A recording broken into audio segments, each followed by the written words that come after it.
now going to be, well, I'm going to start this meeting of the Urban Renewal Agency Board work session. We are now directors. No public comment will be taken. The board will take no formal action. And we have staff presentation by City Manager Vander Zanden and Assistant City Manager Paul Downey. And the topic is Building Improvement Program. Maybe we just have City Manager Vander Zanden. Can you hear me okay? Yes. I think Paul's going to join us over here. We gave Miles Glowacki the night off, our economic development coordinator. So I'll be filling in for Miles here tonight. The purpose of tonight's work session is to discuss the building improvements program. We're looking at trying to bring a resolution before the URA board sometime in May, likely as part of the budget process. And if passed, a program would be funded in fiscal year 24-25, and applications would begin on July 1st for this particular program. Next slide, please. So a building improvement, if the board recalls, there's already an urban renewal plan, and within that urban renewal plan, there are several kind of broadly outlined programs. One of which is a land banking or land acquisition program. We talked with the board about that. Another one of those programs is what's called the building improvements program. And the program responds really to 3 URA plan goals. It improves local investment climate by reducing financial barriers for redevelopment within the urban renewal area. For example, if you have an old building in downtown that's not occupied, not very well utilized, or not just downtown, but anywhere in the urban renewal plan area, you can create some kind of program like this that will improve the local investment climate by providing matching funds to rehabilitate the building. Okay, so that's one goal. The other one is to promote a vibrant Forest Grove Town Center through strategic urban renewal investments. And then this particular program also responds to the City Council goal of planning an inclusive and sustainable community. Next slide, please. A little bit of history on this particular program. The URA paid off the debt from Jesse Quinn on December 31st of 2023. Part of the reason we've been having some of these work sessions with the Urban Renewal Board is to talk about how do you want to start spending some of the tax increment finances and revenues that are now coming in on a per annum basis. We'll get a little bit more into that throughout the presentation. And that's also why Paul is over here, to answer any financial questions. The URA board held a work session on October 9th, 2023, an outline of this program. It was a real kind of skeleton outline, or framework really, was presented to the board. The URA board asked staff to take it to the Economic Development Commission and the UREC to talk about this particular program and see if they could make any recommendations and then bring it back to the board. So it was presented to EDC on January 11th. EDC came to a consensus and recommended that the URA board adopt some type of building improvements program. And so the program was presented to the URA also on January 22nd. There were some comments from the board, and staff took that back, and we've incorporated those to the best extent that we can into this particular program, draft program tonight. Next slide. So the building improvements program is really composed of 2 parts. One is design grants, and then one is what's called a building improvements grant. I'll take them each individually. The design grant is just that. It's 100% funded. It's up to $5,000, and it would be for anybody that wants to design some type of building improvements, okay? This is the first part of the process, if you will.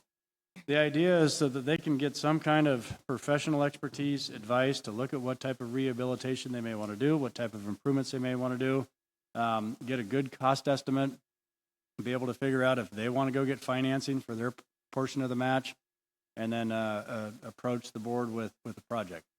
No match is required for the design grant. The building owner or the tenant can apply. And as I mentioned, it's really to kind of prepare some type of building improvements grant. Next slide. This is really kind of the heart of the program, if you will. This would be a grant program where applicants could apply for up to $100,000 for building improvements. The building improvements must increase the assessed value of the property, the marketability, the functionality, for current or future tenants. You could convert space, maybe space that's not utilized now, to something that's more utilized in the future. Grant monies would have to be used for construction, and the building owner or the tenant, with notarized permission from the owner, could apply. The key to this part of the program is that it would require a 50% match. And so if somebody applied for $50,000 for a grant, they would have to match that with $50,000. If they applied for $100,000 or more awarded, they'd have to match that with $100,000 for a total project of $200,000. Staff discussed with EDC and to a certain extent with the board the following potential conditions. Permit fees and SDCs would not be reimbursable. So if you have a permit fee for an application fee or a planning fee or an SDC fee, those would not be reimbursable. The maximum a single property could receive in any 5-year funding cycle would be $105,000. That would be $100,000 plus $5,000 for the planning grant, for the design grant. Nonprofits that currently receive a city property tax exemption would not be eligible for the program. This was talked about at length by the board on the last time that we presented this. The clarification that we made here is that if they are receiving a city property tax exemption, they would not be eligible. And I'd have to ask Paul or defer to Paul. I'm not sure if all nonprofits have filed for a property tax exemption. If they have not, then they would be eligible for the program. To encourage local investment, national chains would not be eligible. What was talked about last time with the board was, what if it was franchised, however, to a local owner? So it could be a national chain, but if it was franchised by a local owner, would the local owner be eligible to apply? Under this particular proposal, they would be eligible to apply as long as it was owned by a local franchisee. And then applicants would be prohibited from applying for reimbursement for their own labor.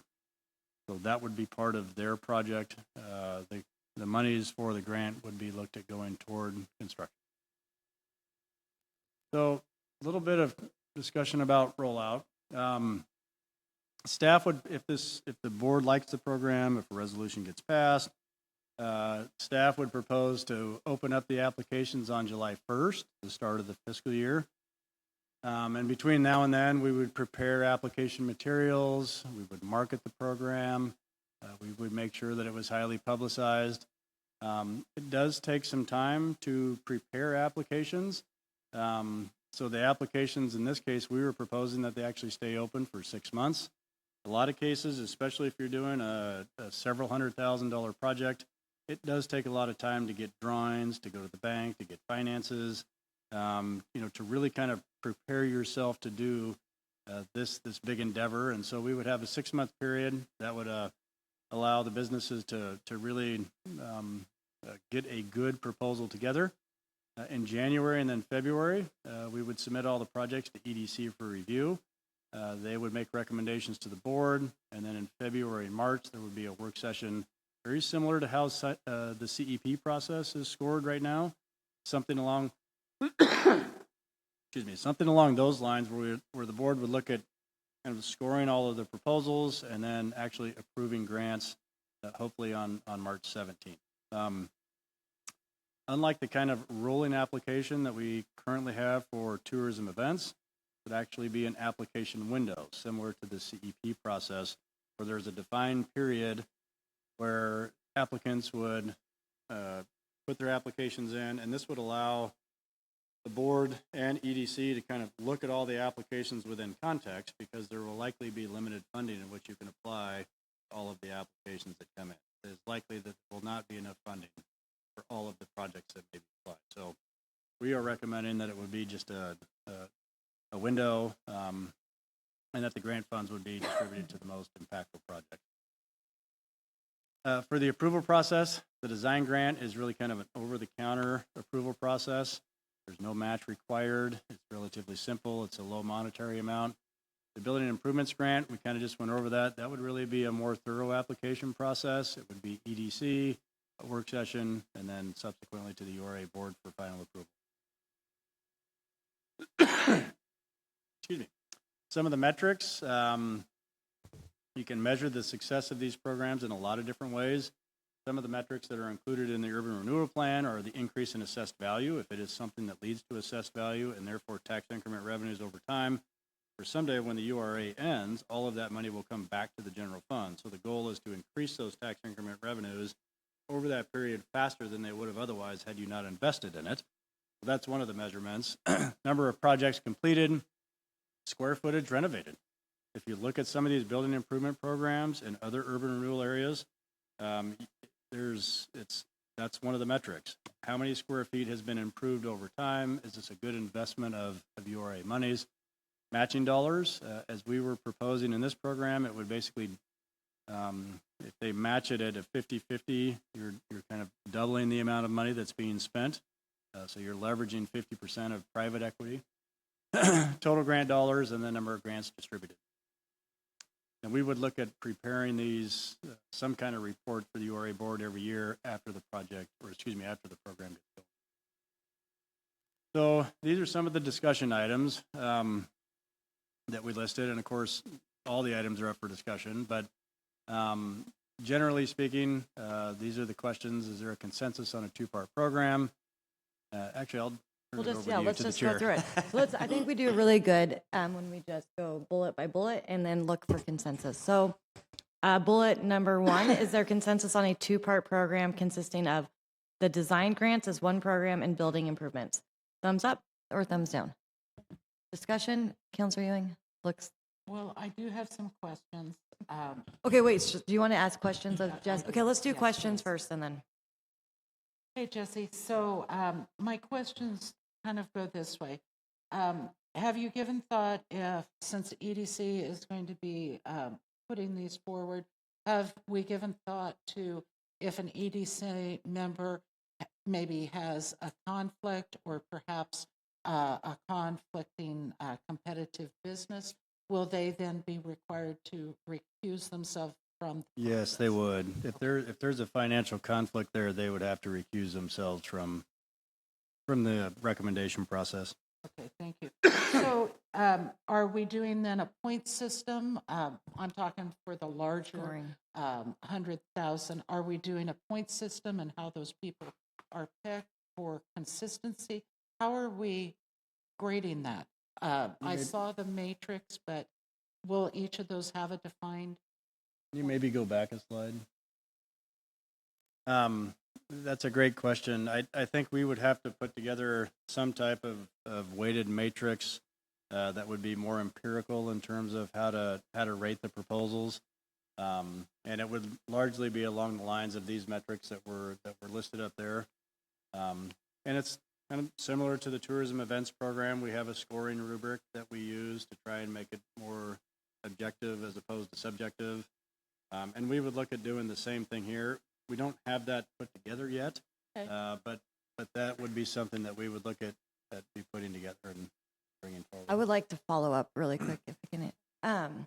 Yeah, I was thinking the same thing. I just want to make sure that I would like to see EDC come up with to me, it's like my teacher hat's on. So the criteria becomes the scoring rubric. So what the applicant gets, like, these are all the things you need, then you use it to score it. So I would like EDC to work with staff or maybe on that and have that approved or come through the board Yes. prior to July 1st. Yeah, I think as part of the actual program and putting together a resolution, we would propose some form of scoring rubric as part of that program so that it's transparent and the board would know about it ahead of time. Because when we advertise the program, we would need to advertise whatever that scoring rubric is as well, just to make sure that everybody knows what it is up front. So. Councilor Ewing, do you have another question? So I want to make sure I'm understanding. So 100,000, 105,000, that 100,000, is that for a 5-year period, or will that applicant not be able to reapply for another grant? How are we going to do that if we've got somebody who's reapplying on a regular basis? So it would be for that property.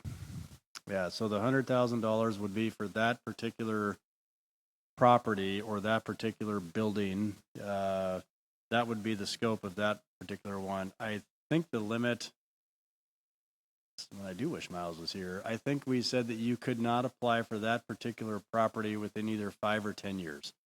5? 5 years? Okay, within 5 years on that particular property.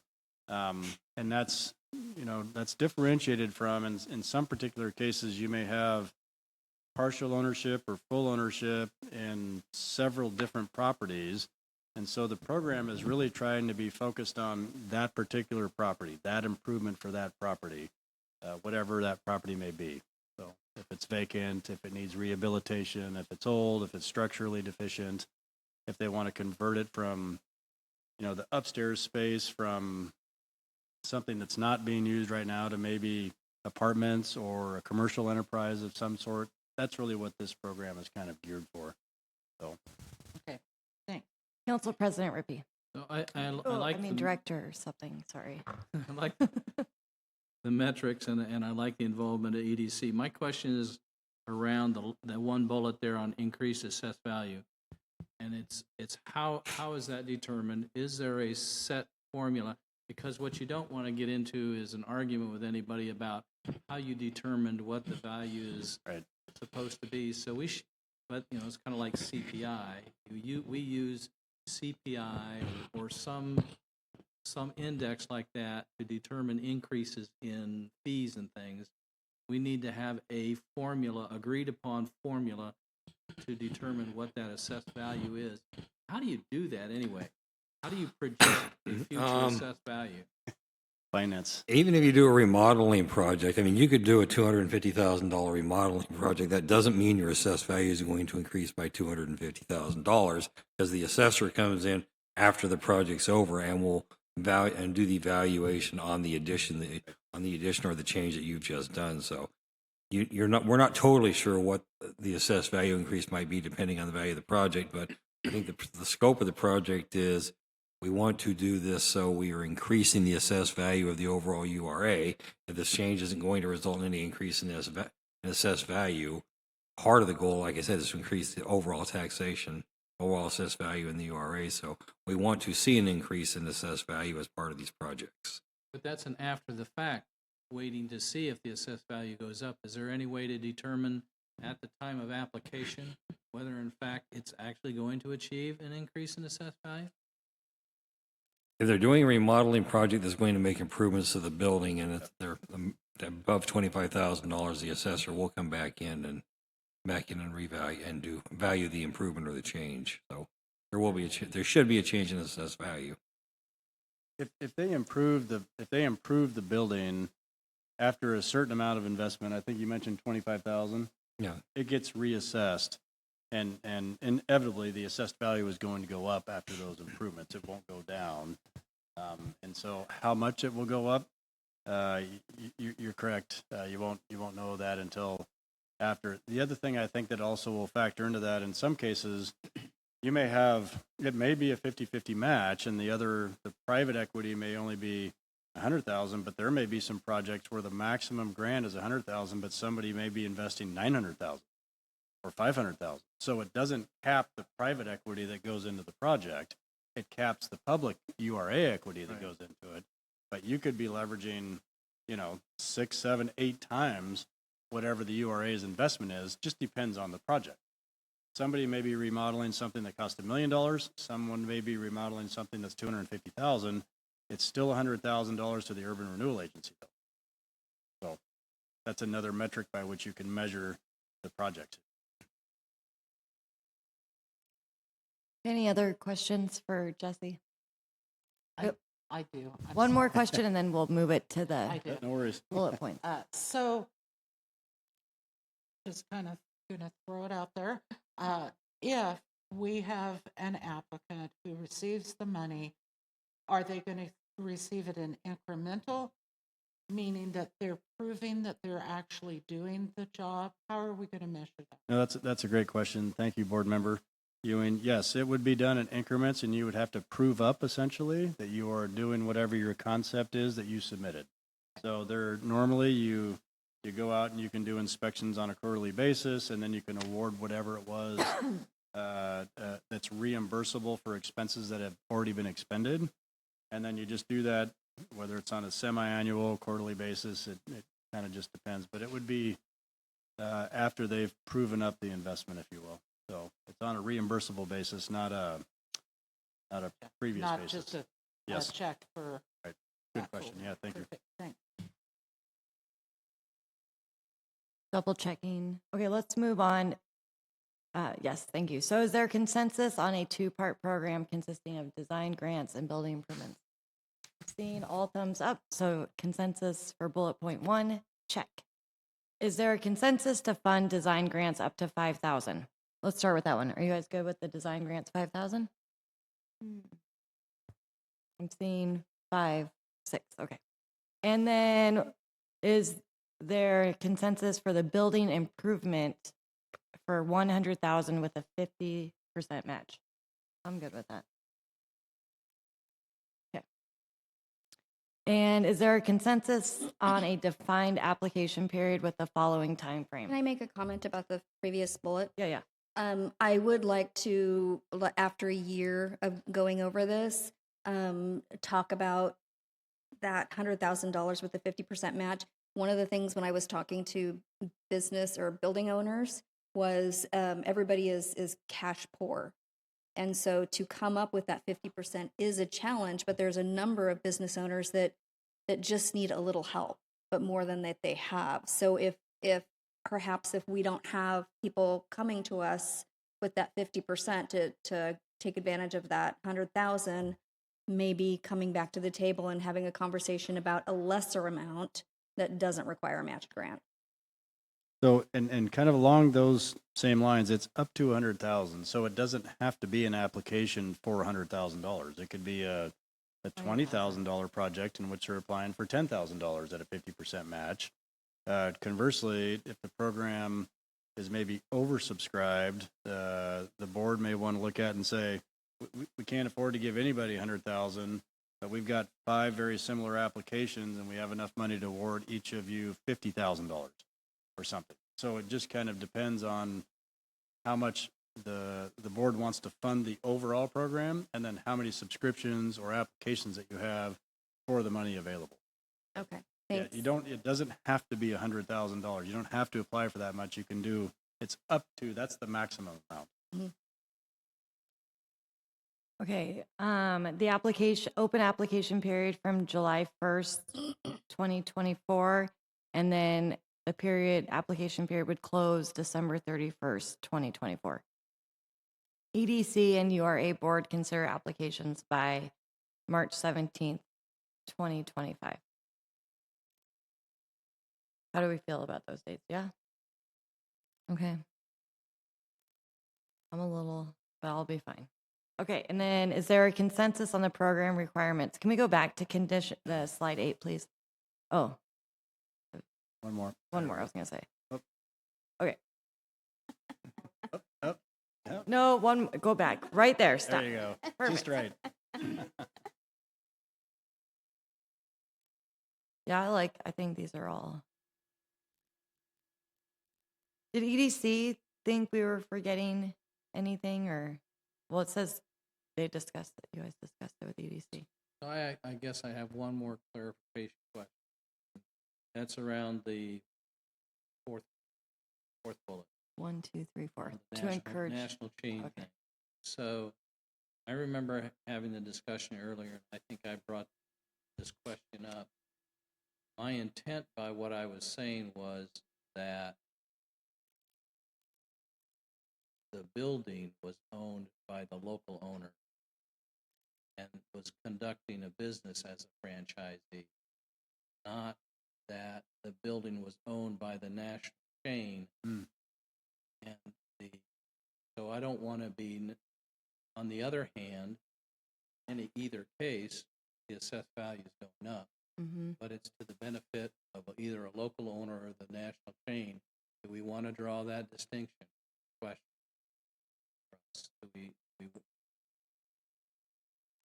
Because I agree with you. I think that we need to draw that distinction. I think it should be the property owner needs to be local rather than the franchise. So since we're doing grants for property, then yeah, I think that perhaps a little bit more clarity on that versus national franchise. Director Gustafson. So are we talking just about franchises or building owners? Because there are buildings here that were purchased by people from California, and they're just sitting on the property and it sits there. So what? And it's blight now because it's not doing anything. So what do we do when it's? I mean, it'll be to their benefit. It will be also to our benefit, but that's kind of tricky. Yeah, I see your point, because if the goal is to increase, Assessed value. assessed value, then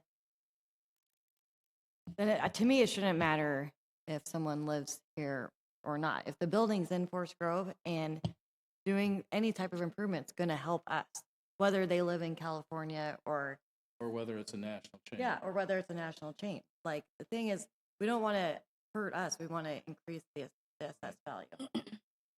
And if you increase the assessed value, even if California owner or the national chain decides to sell the property, it's at an increased value. Yeah. So we've achieved the goal of so Mhm. I think after this discussion, I don't think we need to Have that bullet. distinguish. Was there another reason to have that bullet that we're missing, Jesse, or that was talked No, about I think at that just EDC? came out of the discussion and the presentation from the last time. Yeah. Yeah, I agree. I think too, like, we have to, sometimes in policy, you don't want to have, you don't want to make a value judgment, right? Like, oh, well, a local business is better than a franchise business, right? Like, that's not really our job is to No. try to increase. I think that's what it was about. Is it's kind of a sensitive subject to have these franchises all over. 100 Starbucks, and so that's, I think, how the conversation got started. Is there consensus from the council to remove bullet point 4 from slide 8? I see one thumb up. I'm doing a thumb up.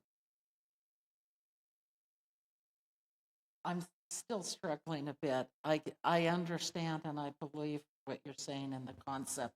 I just don't know that I have a real strong opinion. So I guess that I'll go with the consensus of the team. We don't really. Go ahead. How about if we added one of the grading, the scoring criterias is whether the owner is a Forest Grove or even Oregon resident.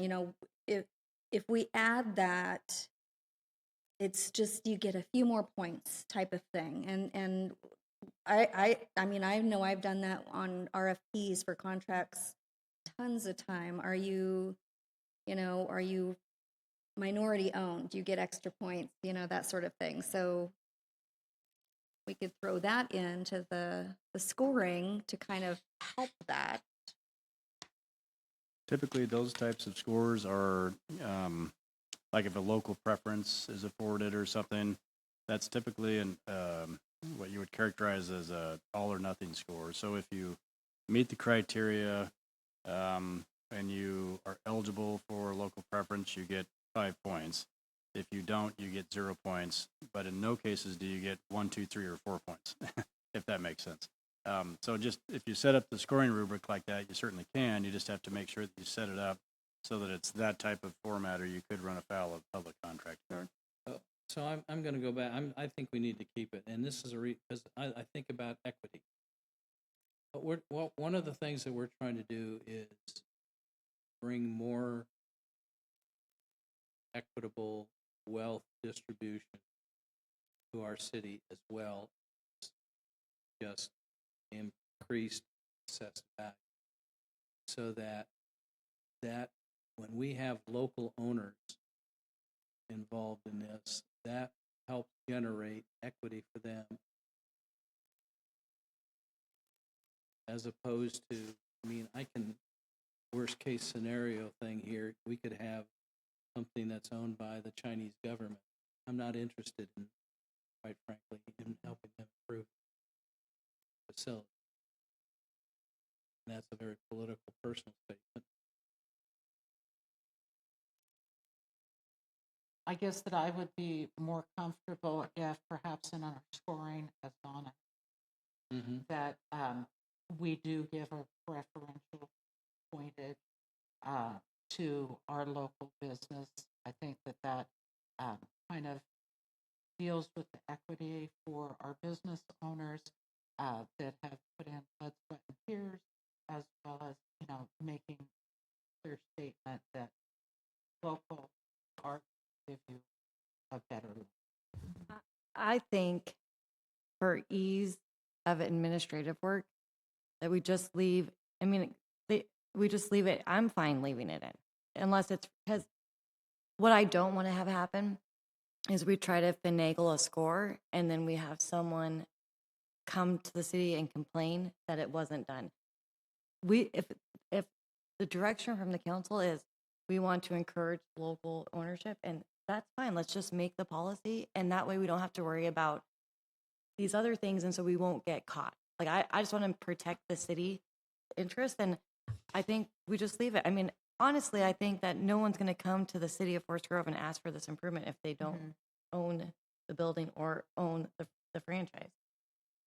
So I think either way, this would be an incorrect statement, though, because we're not talking about national chains like McDonald's and we're upgrading the McDonald's building.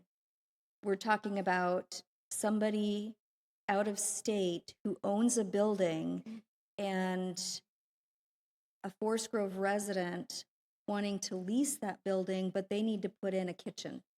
Right. And now if the building is owned by an out-of-state person, that local business owner, are they allowed to go for this grant? Yeah, my understanding was they would have to have, unlike a previous slide, it said if it's a tenant, they would have to have some sort of Notary on it. Notarized permission. notarized, yeah. That's to get the approval for it because they don't own the building.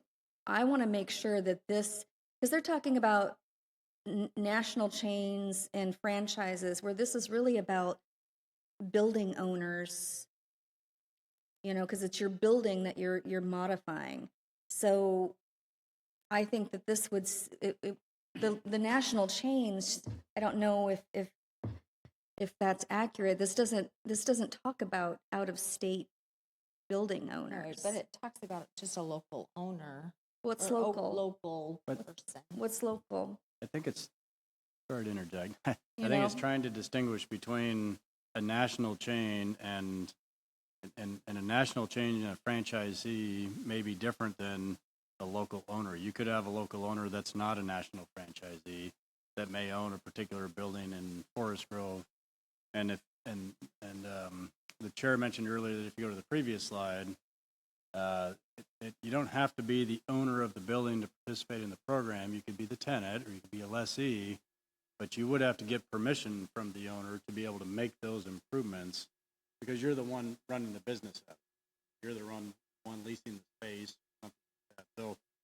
So you're saying an out-of-state owner of a building, if I was going to lease a building and it's owned by someone who doesn't live in the state of Oregon or the country for that matter, Right. I can still, with the owner's permission, because it's their building and I can't do renovations without their permission, I can still apply and receive that grant, Yes. even though the owner of the building doesn't live in the United States. Okay. Because right? Yes, that was But as is. because there's as you mentioned, there are out-of-state owners of buildings within the urban renewal area, but they are either I don't know franchise. Most of them are leased, I guess, to tenants that have businesses in them, and I think the thought is that those business owners and those business lessees should still be eligible to participate in this program if they can get the consent of the building owner to make those improvements to facilitate their business, to expand their business. Okay. Makes sense. Okay, so is there consensus to leave the bullet points alone on slide 8 and then use them for the criteria? Okay. Counselor Ewing?